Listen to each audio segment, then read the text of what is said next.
Periscope viewers, welcome to This Week in Turkey. This evening we'll have two guests joining us. First, we'll have journalist and radio producer Sami, who will be joining us to speak about the pandemic in Turkey. Then, academic and journalist Kenan Sharpe will join us to discuss the new Turkish Netflix production Ethos, which has created quite a storm since it has been released last Thursday. But first, let's take a look at the coronavirus-related developments of the week.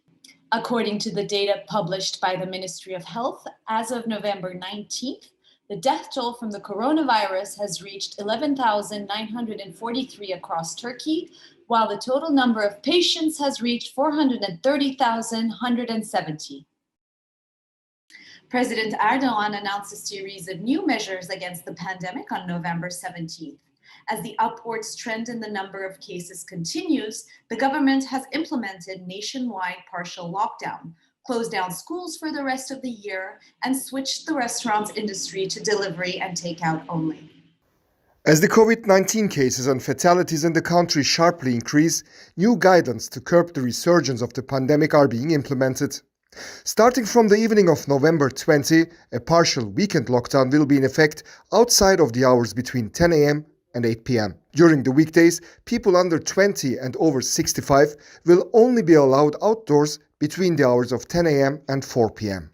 Regarding education, President Erdogan announced that schools will remain closed until the end of the year. Students will continue with online learning after face-to-face education for most grades had resumed briefly this fall. As for businesses, cafes and restaurants are only allowed to work through delivery and takeaway until further notice. Additionally, movie theaters will remain closed, while malls, hairdressers, markets and places of worship will remain open from 10 a.m. until 8 p.m. Employees in specific sectors, such as manufacturing and agriculture, will continue to work through curfews in a manner that will not disrupt supply and production chains. There have been campaigns and fundraisers created in order to save the businesses that are closed down due to the new COVID-19 restrictions. In order to support the movie industry, Beyoğlu Cinema created a campaign via Fongogo to help the movie theaters survive the pandemic. Through monthly donations, the Beyoğlu Cinema is seeking to get financial assistance from the movie lovers of Turkey. During Erdogan's announcement following the cabinet meeting on November 17, he added that stricter measures will be imposed if rising infection trends continue. President of Turkish Medical Association, Professor Şebnem Korur Fincancı, spoke to Medyascope, assessing the new restrictions to curb the resurging number of cases. We all know that these measures are not sufficient. The Turkish Medical Association has shared what measures are needed to be taken with the public in a very detailed manner. We all know that the coronavirus is not a virus that spreads more rapidly during nighttime. Any restrictions that are imposed during the night hours are insufficient. In addition, continuation of non-essential manufactures is very problematic. People that work in factories in a crowded environment will continue to come across with the virus. Our first guest this evening is Sami, a journalist and radio producer. Okay. Hi, Sami. Thank you so much for joining us this evening. Hi, no, thanks for having me. So you have been publishing graphs relating to the daily deaths in Istanbul based on the numbers published by the Metropolitan Municipality of Istanbul. Could you tell us about these numbers? What do they reveal about the pandemic and the death toll it has led to? Okay, so there's, as you say, what I do is I've been publishing graphs which are based on just simply the number of deaths in the city every day, which is published by the municipality. Why is that useful? Because even if we assume that everywhere in the world, every government is acting completely openly and transparently, we might say they're not, but even if we assume they are, it's actually quite difficult to say what is a death caused by COVID. For example, some people might never have a test and die of COVID and therefore not show up in statistics. Other people might actually test positive for COVID, but if you have a number of conditions, it's actually quite hard to say what exactly is the cause of death. And because every government measures these things slightly differently, it is actually quite hard to make kind of comparisons between them. But there is actually a simpler way which is being used across the pandemic, which is you just look at in any given place, how many people have died that day. And you can also look at what you would expect to be normal in that period of time based on the average of the previous 5 years. Now, that data isn't available for all of Turkey, but it is available for Istanbul. It's published by the municipality. So you can't necessarily say that the difference between what's happened this year and the normal thing is because of COVID. There's no way of confirming that definitely, but it does give you a fairly good idea. And for example, in the UK, the Office of National Statistics uses this measure as a way of calculating the pandemic. And what we see in Istanbul, for example, is that you see a big peak in deaths in March, April, when we know there was the first wave. So it gives us a pretty good idea. And I'd also add that in countries where we might suspect the government is not acting completely transparently, wherever that may be, this is a good way of kind of cutting past that and seeing, just because in a way the measure is simpler, it's a good way of seeing maybe what is actually happening.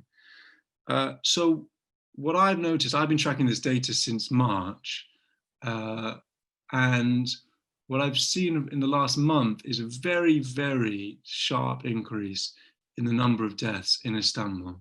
So about a month ago, 5 weeks ago, there'd be about 200 deaths, 220 deaths a day. And that is more or less normal for a city the size of Istanbul. In the last 5 years, that's kind of average. In the last month, it has really, really sharply increased. And for example, the kind of latest data would be on the most recent Tuesday. The last time I looked, there were 430 deaths registered in Istanbul. I mean, that's the first time I've ever seen it go past 400. Even throughout the pandemic, you mean? Even throughout the pandemic. March, so that's the highest. That's the highest point of this year. For example, if you look at this data, you can see very clearly, for example, the coup in 2016, you can see a peak. And so this data does tell you that things are happening. Mm-hmm. This is the highest data, the highest number I've seen during the whole 5-year period, and by quite a long way higher. Mm-hmm. I mean, maybe it's just because I'm interested in these things. I actually gasped when I saw the number. Like, I found it really shocking. Mm-hmm. And as I say, it's maybe 180, 200 more deaths than you would expect on a day around this time of the year. So that's what the data tells you.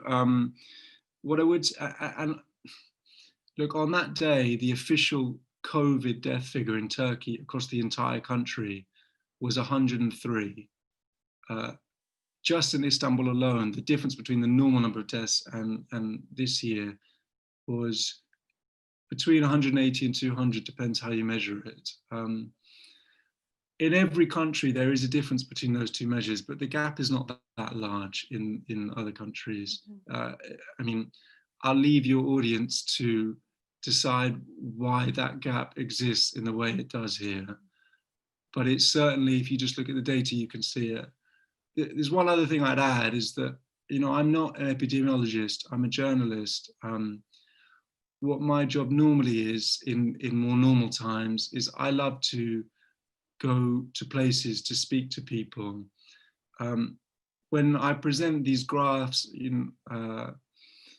and when you look at these numbers, they are numbers and it is a graph and it feels quite abstract. I think it's always worth reminding ourselves that these are, say in Istanbul, 180 more people have died today. These are human beings, 180 more families have died. And it's not just that, there's also, I find, there's a way that journalism covers COVID with a kind of idea that this could happen to any of us, which is obviously true. Mm-hmm. And, for example, they love pictures of crowded restaurants and crowded bars, as if, this is how COVID happens. And I think also because that's what, people like journalists do with their time. The truth that we know about COVID also is that it could happen to any of us, but it does happen to people in certain sectors who work in certain areas. If you live in Zeytinburnu, if you work in Gebze in a factory, we know you are more likely to get COVID. In a crowded factory, if you live in crowded housing, there is an injustice built into the way COVID works that I find that we should always be aware of. And that's why I really wanted to publish this data, because I also found that there was a kind of added injustice, that it wasn't just that people are dying. I felt like people weren't even aware that this was happening. That to me, that's even worse. So that's what I've been looking at. And I've been looking at it since March. It's just that in the last month or so, it's really felt like something that needs to be shared. I mean, considering the fact that numbers are so disputed here, I think people get a little confused about it and, just choose to ignore it as well. But it's important to take note of the fact that there has been a sharp increase that you're mentioning, higher than at any point of the pandemic in the last 8 months. And even though we don't know how many of those deaths are related to COVID per se, it's still significant to take note of it.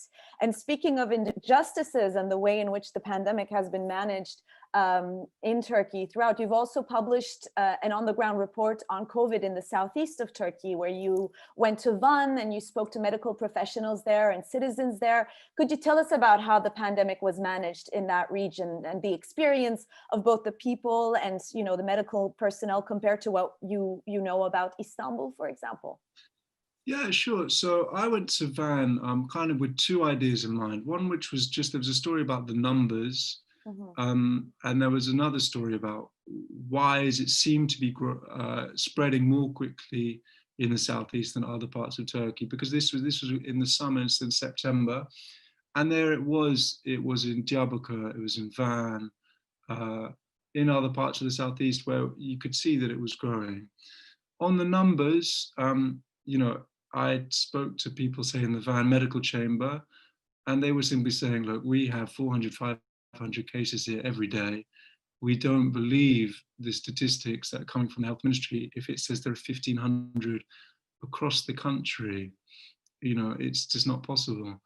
That has now slightly been explained, because since then the health ministry has admitted that the numbers that it was publishing were symptomatic patients, not positive cases. And obviously what we know about COVID is that the vast majority of people who have COVID are symptomless, will not end up in hospital. So, it might be 10% or something of the real figures. So that was one part, but also on why it was happening. There is one thing that everyone said to me, from doctors to journalists to muhtars to people who are involved in track and trace, which was, look, in the summer, it's wedding season here, and weddings are a way, it's a very big cultural event. You'll maybe have 1,000 people at a wedding that lasts 3 days. People will come from all across the country to come to them. And because of the nature of weddings, because people are very close, because there's music, people talk louder, all these things just make infection rates higher. But I also think we always have to resist an urge to kind of blame individuals or blame society for high rates of COVID. There's always a tendency to do that. And as I talked to one journalist there, and he said, when he was saying who's to blame, and he said, hem millet, hem devlet, it's both the people and the state. And why the state, for example, you could say might be to blame for higher rates of COVID in the southeast. The head of the medical chamber there, Dr. Yavush, said to me, Van is I think the second poorest province in Turkey. A lot of people, they are either unemployed or they'll be informally employed. They simply can't afford to stop working. You know, they can't work from home. There's no question of them sitting at home for all of the summer. There's no support for them if there's no mechanism to help them. So they have to work. And because of that, cases will be higher. And then there is a second point, which is more political, that we can't ignore. You know, if you look at, say, what İmamoğlu did in Istanbul or what Mansur Yavaş did in Ankara, they had programs, they had things that may not have been hugely significant, but at least it raised awareness. As you'll know, in the Southeast, something like 60 mayors have been removed, HDP mayors have been removed, and there are now Qayyims in place. Their relationship with the city is very different. There was no program like that. There was no way of trying to get the public involved in fighting the epidemic. So that one HDP figure said to him that made a difference. There also, say in Van, for example, every 15 days the governor might ban public political activities. So the Van Medical Chamber was simply unable to hold press conferences. You know, its job in trying to communicate to people what they needed to be doing, or just the gravity of the situation, was made a lot harder by the political atmosphere there. And then there was a third point, which Amnesty, for example, have raised, is that there were doctors in the Southeast who, at the beginning of the epidemic, maybe tweeted critical things, and they had investigations opened against them for speaking out. This can happen not just in the Southeast, it can happen in other parts of Turkey, but perhaps, you know, we'd recognize it is more likely to happen in the Southeast. And so for all these reasons, cultural, economic, political, you know, you saw an increase, a growth in infection that you didn't see in other parts of Turkey. Yeah, I mean, in terms of, I mean, you mentioned earlier that, you know, as a journalist, you went to the ground to speak to people and so forth. But so how has your experience in that sense also changed? I mean, working as a journalist in the shadow of the pandemic, also being able to talk about these things in Turkey. I mean, you know, we said, yes, it's more likely that there might be consequences against you if you're from the Southeast, but, you know, it could happen to anyone as well. So how have, you know, kind of how has your experience been affected by the pandemic? Yeah, it's an interesting question. I guess on the one sense, in the way that it's affected everyone, that, you know, if you ask yourself, or if viewers will ask themselves, how has this pandemic affected the way I see the world? And if it has done that, then for a writer, it will affect the way you write about the world. It's hard, actually, I think, one year, still in the midst of it, to think what its impact on our kind of world views will be. That, I think, still, it kind of remains to be seen. On the actual practical side of being a journalist, you're right. I mean, I have a background in documentary making. I'm very much someone that likes to go on the ground, to speak to people, to go to places. In the summer, that felt possible, and I could still do it in a way that I felt relatively comfortable. But obviously, in the last month or so, things begin to feel like they've closed in on themselves again, and it's a lot harder to kind of feel the atmosphere of a place if you're, you know, speaking on Zoom.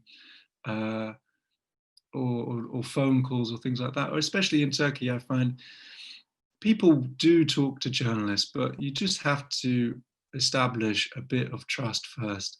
And if you can share a chai with someone, you know, face to face, it makes a big difference. That kind of stuff has been affected. And then there's the kind of other question of, you know, I think COVID is still the biggest story it's the biggest thing we're living through. But readers and editors are kind of bored of it at the same time, because kind of everything changes and nothing changes at the same time.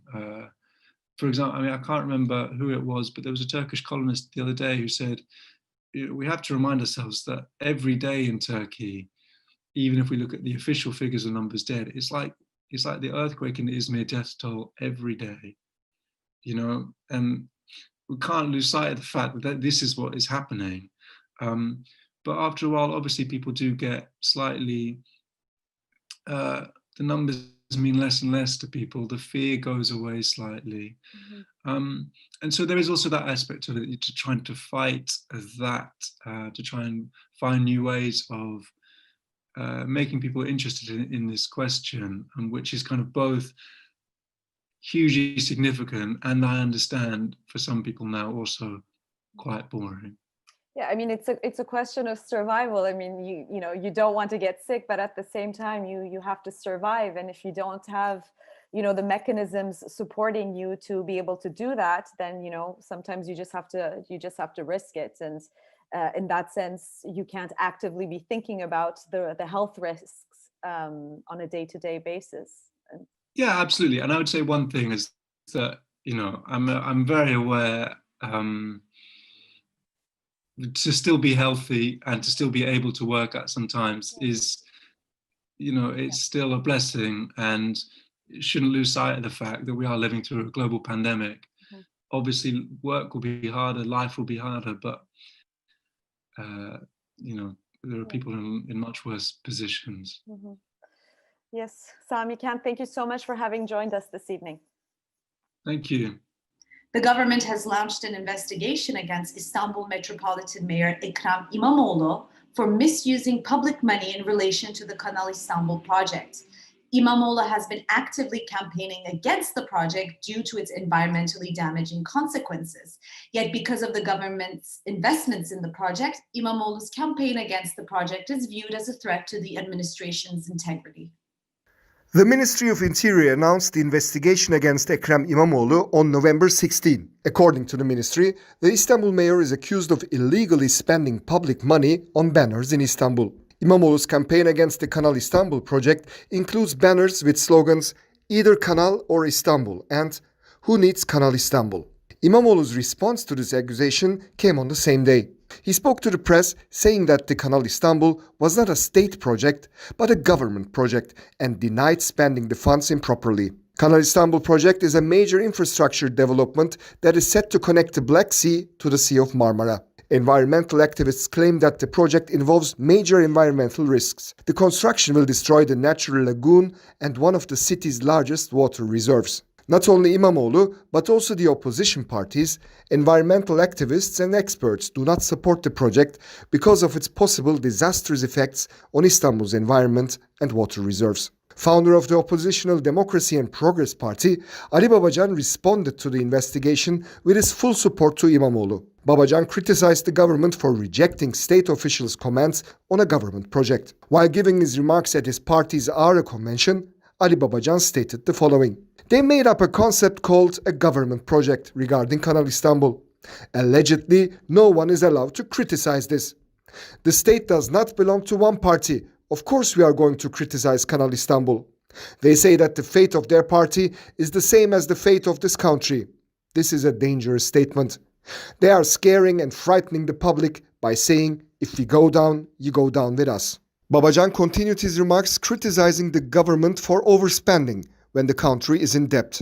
Professor Dr. Metin Günday spoke to Medyascope explaining the roles and duties of municipalities and mayors under law. Günday stated the following: "Among the duties of municipalities, there is the preservation of natural and cultural wealth and the protection of agricultural lands. Consequently, construction of Kanal Istanbul concerns the Istanbul municipality and should be included in the process." The central bank has hiked the one-week repo rate by 475 basis points from 10.25% to 15%, tightening its monetary policy to ensure price stability. The decision was announced in a statement following the bank's first policy meeting under its new governor, former Finance Minister Naci Ağbal, who was appointed on November 7. The Monetary Policy Committee decided to provide all funding through the main policy rate, which is the one-week repo auction rate. The lira jumped more than 2% after the central bank's sharp increase in line with the market expectations. The lira climbed to a near two-month high of 7.495 per dollar. The lira has been one of the worst performing EM currencies this year, sinking about 21% against the dollar due to worries about Turkey's falling forex reserves and the central bank's ability to tackle elevated inflation levels. But a major leadership overhaul earlier this month, including a new finance minister and central bank governor, spurred demand for the currency, which soared 11% last week and has since held relatively steady. According to Professor Kamil Yılmaz from Koç University's Department of Economy, who spoke to Medyascope, the signals of an increase in the interest rates were already given, so the rise was not far from predictions. Professor Yılmaz further stated that the fact that all funding is going to take place in accordance with this indicative rate has appeased uncertainties relating to the politics in this regard. This increase entails a tighter monetary policy. The government now suggests that in order to take control over inflation, they would need to increase the interest rates. Experts argue that if the increase had not happened, Turkey would be facing a serious economical crisis due to uncontrollable rising demand for foreign currency and the lack of its central bank reserves. However, as the government stated a few days ago, we are in the beginning of a new era, highlighting that the measures would not only be economical, but also some democratic and judicial reforms would also need to take place. Professor Yılmaz underlined that in order to restore investor confidence, these reforms are crucial. Moreover, the country is still facing an economical challenge ahead, and the government needs to consider its options to support the people and the economical difficulties caused by the pandemic. An investigation has been launched against mafia leader Alaaddin Çakıcı for threatening CHP leader Kemal Kılıçdaroğlu following backlash from opposition parties and the public on social media. Kılıçdaroğlu was threatened by the notorious mafia leader Alaaddin Çakıcı on November 17 after the former criticized the government for allowing the release of mafia leaders and drug traffickers in an amnesty law in April. Following Kılıçdaroğlu's statement, Çakıcı shared his own statement on Twitter and warned Kılıçdaroğlu to watch his step. He also threatened the main opposition chair by saying, "If you equate traitors with Bahçeli, you will make the biggest mistake of your life." Convicted of leading a criminal organization and having served 16 years behind bars, Çakıcı was released from prison on April 15, 2020, in line with an amnesty drafted by the AKP and its ally MHP. Journalists and political prisoners were excluded from the government's amnesty law. While the CHP leader on November 18th filed a complaint against Çakıcı, the mafia leader responded to the main opposition head with yet another threat. "Get Bahçeli's name out of your mouth. You couldn't even add up to his balls," Çakıcı said in a new open letter. "Rather than speaking like a woman, get me killed if you have the guts," Çakıcı added. Later in the day, the Nationalist Movement Party leader Devlet Bahçeli expressed his support for Alaaddin Çakıcı. Bahçeli slammed main opposition CHP chair Kılıçdaroğlu for calling Çakıcı a so-called mafia leader and the dark face of the underworld. According to Bahçeli, calling Çakıcı as such is a slander, just as it is characterless and ignoble. Accusing CHP chair Kılıçdaroğlu of trying to create a perception in the eyes of the public, Bahçeli said, "My answer is the following. 1. Alaaddin Çakıcı is the son of an ülkücü martyr of ours. 2. Alaaddin Çakıcı is an ülkücü with a love for his country and nation. 3. He is my comrade." Ülkücü refers to the members of the ultra-nationalist Grey Wolves, which have recently been banned in France. Meanwhile, the leaders of the Democracy and Progress Party, Ali Babacan, called on President Recep Tayyip Erdogan to speak up on the issue. He also said that he called Kılıçdaroğlu to convey that his party condemns the threats of the illegal structures. Good Party leader Meral Akşener also commented on the issue, slamming the silence on the government side. "I want to say that I perceive this as a threat made against the will of the nation," Akşener said, while slamming Bahçeli for defending Çakıcı. Following the backlash, an investigation was launched into Çakıcı. The launching of the probe was announced by AKP Group Deputy Chair Bülent Turan, who said that what's necessary needs to be done within the scope of the law. The prosecutor's office launched a necessary investigation. This is the information I obtained, Turan said. Police officer Yakup Şenocak, who was on trial for killing Kemal Kurkut during the Nevroz celebrations in Diyarbakır in 2017, has been acquitted on the grounds of lack of evidence. This ruling adds yet another instance in the long list of police impunity cases in Turkey. Kemal Kurkut was a 22-year-old university student who was killed by a police officer on March 21, 2017, at one of the security checkpoints set up for the Nevruz celebrations in Diyarbakır. Police at the time said that he might have been a suicide bomber, even though Kurkut was not wearing a shirt and the knife he was carrying was not aimed at anyone. The police officer Yakup Şenocak was being tried for murder with eventual intent.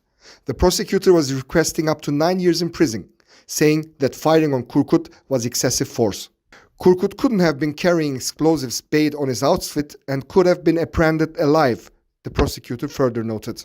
The court, however, dismissed the prosecutor's opinion, acquitting Şenocak due to a lack of conclusive and convincing evidence beyond any suspicion. Commenting on the ruling, Diyarbakır Bar head Cihan Aydın said that the policy of impunity is ongoing at full speed.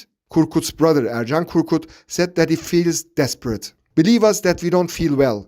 We are having a hard time breathing," he said on Twitter. Meanwhile, the journalists who recorded the killing, Abdurrahman Gök, faces up to 20 years in jail for making propaganda of a terrorist organization. Police at the time attempted to delete the pictures from Gök's camera to prevent the killing from seen by the public. The pictures were also crucial in refuting authorities' claims that Kemal Kurkut was a suicide bomber.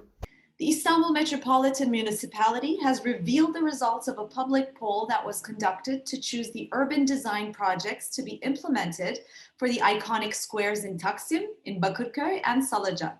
Istanbulites picked project number 15 from among the 3 finalists for Taksim, project number 12 for Bakırköy, and project 42 for the Salacak coastline. The Istanbul Metropolitan Municipality said that the poll drew about 350,000 votes, about 209,000 of which were used to choose the project for Taksim Square. Istanbulites picked project number 15 from among the 3 finalists for Taksim, which offers a long bridge and an observation deck for the square. The project that won the heart of Istanbulites for Bakırköy Square was project number 12, whereas project 42 will reshape Salacak Square. Our second guest this evening is academic and journalist Kenan Sharpe. Hi, Kenan. Thank you so much for joining us. Thanks for having me. So you're here to talk about Ethos, the new original Turkish production for Netflix. And it's been the talk of the week. It seems that everyone in Turkey has an opinion about this series, whether it's been liked or it hasn't. It's sure at the end of the day, it has gotten us speaking about different aspects of Turkish society, of Turkish history, also of the contemporary moment, as well as, cinema and television productions in general. So what about this series has gotten people so worked up, in your opinion? How do you think it differs from perhaps other productions from Turkey, both on Netflix as well as other platforms? That's a great question. You're definitely right that people are worked up about this show. Since Ethos came out last Thursday, social media has been really rocked by debates about the series. I've been counting, I think there's so far about 50 different articles published on the subject, and they represent a wide variety of opinions, either loving or critiquing the series. And for those of us who write about art and culture, it's really an exciting moment to have people debating a TV show rather than the economy or the latest arrest or another foreign policy misstep. But of course, the show and politics are not disconnected things. I think one reason Ethos has been so controversial is that it's really a show about the reality of Turkey today. This is even clear from the title of the series, which in Turkish is Bir Başkadır. This is partly a reference to a song from 1972 by a pop singer named Aytan Altman. It's a song that includes the lines, Bir Başkadır benim memleketim, my country is something different. And after Turkey's invasion of northern Cyprus in 1974, this song became something of an unofficial national anthem for Turkey, constantly being played on state radio. So when using this title, the series makes it clear that its intention is to describe and define my country, not as a heaven on earth where happy shepherds sing folk songs, like in the song from the 1970s, but a more complex urban reality in 2020. So Ethos also doesn't make Turkey a hell on earth like some more explicitly political films do, but it really tries to capture something about, I think, what the society looks like today. And whenever you try to capture the essence of a society in a work of art, of course, the people who live in that society will have a variety of opinions on that. And I think that's where the controversy comes from. In terms of how Ethos relates to other productions from Turkey, it's certainly different than the melodramatic content available on network TV, the famous dizis or soap operas with their 3-hour-long plots and patriarchal or nationalistic or Ottoman themes, etc. And for the last few years, we've seen streaming platforms in Turkey try to break the mold of the kind of stuff you see on mainstream TV. People have been trying to bring Turkish TV in line with what people call prestige television, so shows from North America or Europe like Mad Men or The Handmaid's Tale or The Crown. They're kind of like the art films of television. And people have been, creating shows like this. A few years ago, the show Masum came out, Innocent, then Şahsiyet, known in English as Persona, on various Turkish streaming platforms. And Netflix has also been creating original Turkish content, but it's been so far a lot safer and more popular in their approach. So they had an Ottoman-themed superhero show. There's been teen dramas, romantic comedies, et cetera, et cetera. But we could say that Ethos for Netflix is the first kind of serious Turkish language production they've done. And the writer and director of the show, Berkun Oya, has long been active as a playwright. He has experience as a film director. And I think this different approach and kind of more bold approach is really clear in Ethos. It's slower in pace, it's full of symbols, and it's frankly really beautifully shot and really looks like it's really cinematic. So it's new in a lot of ways for what Netflix does. I mean, Ethos has been described as as providing a panorama of Turkey where each character represents a different segment of society in terms of class, ethnicity, gender, and sexuality, and so forth. Yet while they come from all these different backgrounds, it seems that we can say that they all have one point in common, and that is that the hardships of dealing with reality and the loneliness that comes with that. So in that sense, would you say that the series is trying to kind of bridge the social polarization that has been propagated by the ruling power and other fundamentalists in Turkey, because it highlights our commonalities as opposed to our differences? Yeah, I think the show is trying to, in some ways, bridge social polarization. And it does this through the really wide variety of characters from different, like you said, social classes or groups. We have as main characters a rich and depressed playboy, a middle-class Kurdish family that's split by political differences.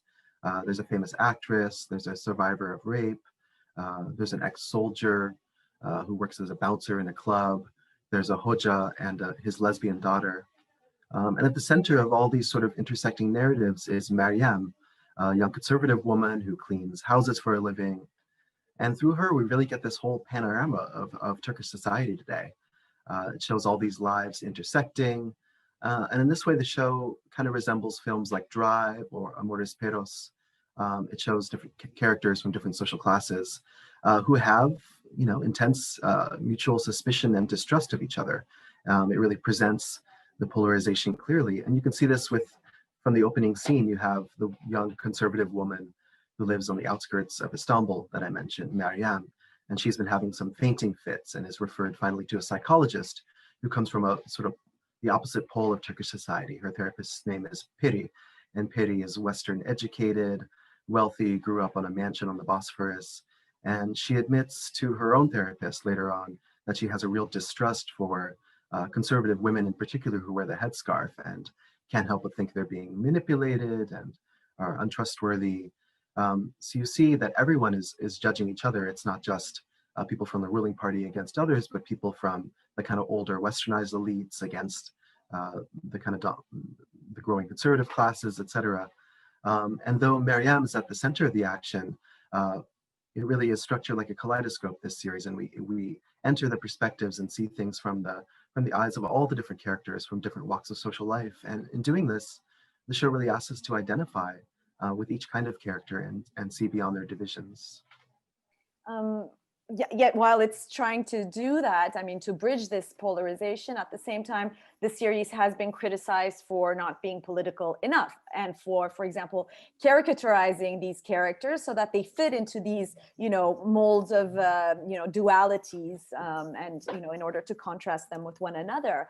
While popular culture products don't necessarily have to abide by social realism, there is a promise in the series that it's going to have kind of like a sociological premise of Turkey. So, I mean, especially also if you consider its name in English, Ethos, do you find the series honest in its approach? I think in a lot of ways the show is quite realistic in its portrayal of society in Turkey today. There's some really great details, and not a lot of it is up front and center, but it shows subtly really kind of revealing things. So for example, I mentioned that there's a middle-class Kurdish family, and even within this family you see political divisions. One of the sisters is a therapist and she's well educated, perhaps an HDP voter, you might think, watching the show. And she's accused by her sister, who's more religious and conservative, of supporting terrorism, for example.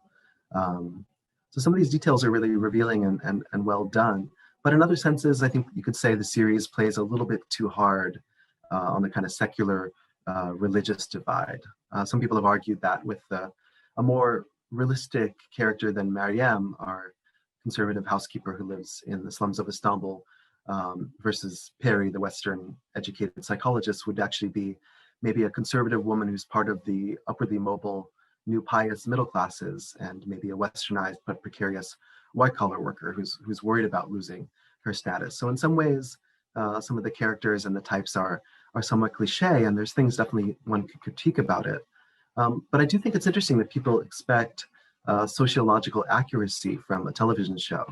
After all, it's not a documentary. If people want sociology, there's, tons of articles or books one could read. I think what we can get from a work of art is something a little bit different than social realism or pure accuracy. For example, I think the people who made Ethos are really highly aware that the show builds on certain stereotypes and caricatures, and this is intentional. I think there's a lot of references in the show to Yeşilçam, the sort of golden age of Turkish cinema in the 1960s and 70s. And a lot of these old melodramatic films would build on social types like the poor young man with a heart of gold who's fallen in love with the rich girl, or the kind of reactionary village preacher, et cetera, et cetera. And I think Ethos plays with some of these stereotypes and cleverly breaks them down a bit. It scrambles them. It shows how these stereotypes actually prevent us from seeing each other in our full complexity. So I think the show is political, though not sociology, and shouldn't have to be. But it also doesn't have a thesis that it beats you on the head with. I think it leaves things up to the viewer to interpret, and it treats us like adults. And I think that one reason there's such intense debate over the show is because it leaves itself up to interpretation. But if there's one theme, I think it's political, but in a more subtle way. It's this idea of silence and speaking. You see many of the characters have trouble admitting things that are happening with them. The reason the main character, Meryem, has these fainting fits is there's stuff about her repressed sexuality that she can't quite admit to herself or share with anyone. Other characters, whenever things get hard, they resort to silence and they don't share things. So I think if Ethos has people arguing, even on social media, or speaking to each other, it's a good sign. In some ways, it brings us all into the same therapy room that Meryem is in, and says that if we're going to fix anything politically, we first have to learn how to see each other and talk to each other.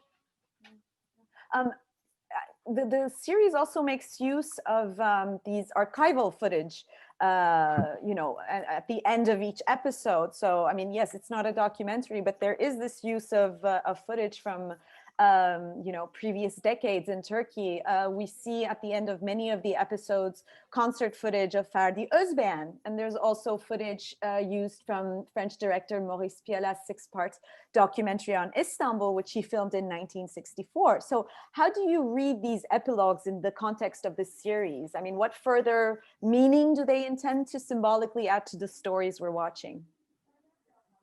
That's a great question. I mean, these epilogues have drawn a lot of attention because they're not quite, a lot of space is given to them. They last for several minutes at the end of each episode, but they're not directly connected to the plot.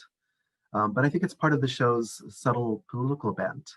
You mentioned the documentary about the Bosphorus. It's great footage from the 1960s. There's also one of the episodes ends with some footage from the great leftist director Yilmaz Güney's one of his films, I think from 1978, Suru, or The Herd, is also one of the things shown. And then, the great footage from the singer Ferdi Özbeğen. And I think these are all kind of great examples of how the past is still kicking around in our heads, and in trying to understand Turkey today, you can't separate it from these previous moments. And a lot of these moments are sort of, like the examples we talked about, sort of embedded in our minds through popular culture. But I think Ferdi Özbeğen in particular is a great example. I mean, he was this famous chanteur who played piano and wrote songs in this style that in the 70s and 80s was called light Western music with Turkish lyrics. Kind of this classic bridging of East and West, as people used to say it. But he's also an interesting figure of this sort of repressed past, partly because of his own history. The singer Ferdi Özbeğen had an Armenian mother. His real first name was Ferdinand, actually, not Ferdi. And his father was a migrant from Crete. And in addition, it was kind of an open secret that Ferdi Özbeğen was gay, and he had a life partner. And when he died, he knew he wouldn't be able to pass on his fortune to his lover, because you can't get married. There's no gay marriage in Turkey still. So what he did is he actually adopted his lover legally, so he could inherit the money he had gained in his life. So I think these kind of subtle aspects of history, or the Yilmaz Güney film talking about poor herders from the southeastern Turkey back in the 1970s, and this kind of history of people migrating from the countryside to the cities. All this stuff is, I think the series is trying to argue, still part of a reality. It may have passed, but it's still kicking around in our heads, and the kind of things that are repressed or we're not able to talk about, like with Ferdi Özbeğen's life, very much determine how we live now. So I think there's a larger argument that we may be looking at Turkey in 2020 through the show, but you can't connect it from this long history of different identities and struggles and repression and memory in general. Well, in any case, as you mentioned, and as we spoke about, I mean, we have been talking about it quite a bit. And you said that one of the themes even of the show itself was this whole thing surrounding silence and speaking and so forth. But even when watching it, I find myself wondering how many in Turkey are even able. I mean, it's broadcast on Netflix, so how many people in Turkey can actually afford Netflix? How widely shows like Ethos are available on free streaming websites and so forth, and how it at the end of the day affects the reach of the show and which audiences it is viewed by. So if one of the aims of the series is to create this dialogue amongst different segments of society, then I mean, it should also be accessible to all segments of society, both in terms of the platforms as well as the aesthetics. I mean, we haven't really spoken about that in detail, but the choices it makes aesthetically might render it foreign to certain viewers. So in that sense, I find like there's a missing link there, maybe. Yeah, definitely. I was curious about this too, and it seems that there's 1.5 million subscribers to Netflix in Turkey right now. So it reaches about 10% of households that have internet, which is, when you think about how long Netflix has been in Turkey, quite good, but definitely for a show that's trying to reach different sectors of society and perhaps bridge social polarization like we talked about, just logistically, there's a serious problem there. And like you mentioned, aesthetically as well. I mean, it's a television series using some of the aesthetic choices of prestige television. It looks about a bit like an art house film. The plot moves slowly. There's kind of long disconnected segments where you just kind of see landscapes or a sheet blowing in the wind, or kind of without any reason, a sort of weird Istanbul skyline and things like that. So it's the kind of filmic language or cinematography that would challenge certain viewers who are used to the kind of things that are on network TV, the soap operas we talked about earlier. And definitely, of all the things that are written, it's certainly a certain social class or people with a certain educational background who are writing about the show. We haven't heard much from people who represent the other kinds of characters in the show itself. I think there's potential for the show to reach other segments if they're able to access Netflix, because I think one thing it does really well is it doesn't ask you to identify just with a certain social group. And some of the narratives And the characters, I think, could be identified with by a wide variety of people, whether you're religious or conservative, you live in the slums or a high rise, et cetera, et cetera. At the same time, I think the show plays with this element as well. I think it's aware that it might be trying to bridge polarization, but it's slightly an elite affair.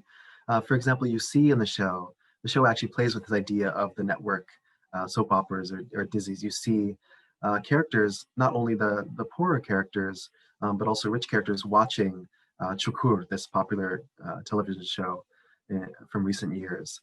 And there's long scenes of people sitting in their living rooms watching these television shows. You can see how a wide variety of people watch this. Another one of the characters is a soap opera actress. And at one point she's talking with Peri, the rich psychologist, and saying that, yeah, I'm playing in this silly show. It's just for money. It's the kind of thing that poor people in Anatolia, common people in Anatolia like to watch. So I think the show is aware that it's different than the kind of shows out there. And in some ways, it could rub people the wrong way. Usually when a cultural object like this gets really famous, pro-government pundits will come out against it in certain ways. And the pro-government daily Yeni Akit, actually, there was a writer who mentioned the series and said that this is a perverted series because in one scene, this rich man who has Meryem come to his house to clean it, he has a kind of obsession with her, and he takes her headscarf, which she leaves there, to use while she's cleaning, and sniffs it. And this pro-government daily said that, these people are turning the headscarf into a sexual object, etc. So there are things that, conservative viewers could object to, but I think the show tries to bring them in, perhaps in a way that compromises some of what it's trying to do. For example, we have two characters, two women, who the show suggests might be lesbians. One of the women is the daughter of the Islamic teacher, the Hoja. But it's all presented very subtly and in a way that sort of gets past what the censors might object to or what certain viewers might object to. So I think the show is trying to play it both ways, in a sense. But certainly who it can reach is limited. Well, Ethos is available at the moment on Netflix for all to watch. Kenan, Sharpe, thank you so much for having joined us. It was really nice listening to you speak about the show. Thanks for having me. It's always a pleasure to talk to you. That's all from This Week in Turkey. See you next Friday at 9 p.m. Good night.